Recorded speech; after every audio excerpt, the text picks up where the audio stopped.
at a ceremony in Kinshasa in front of Belgium's King Baudouin and made an impassioned speech slamming the Belgians for their racism and brutal colonial rule. Over the preceding 70 years, Belgian colonialists had killed about 10 million Congolese people and looted a vast mineral wealth. Now, needless to say, after that independence speech, the government of Belgium didn't like him very much, neither did the US, and months later he was assassinated, executed by a firing squad. Belgian mercenaries were involved. His body was dissolved in a barrel of acid and that tooth taken to Belgium.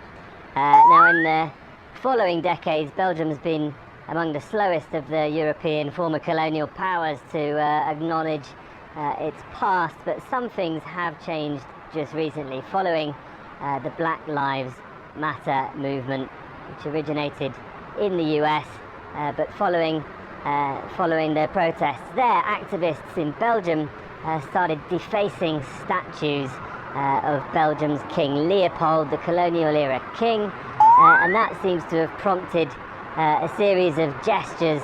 I would suggest that it is a step in the right direction. At the same time, it's not enough.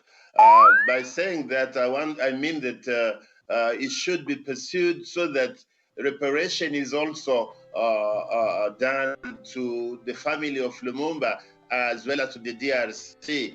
I would argue that the symbolism surround this return of Lumumba's tooth is also to be perceived in the context of African traditions, because as long as the body is not buried, we believe in Africa that the soul of the deceased continues to wander in the life hereafter.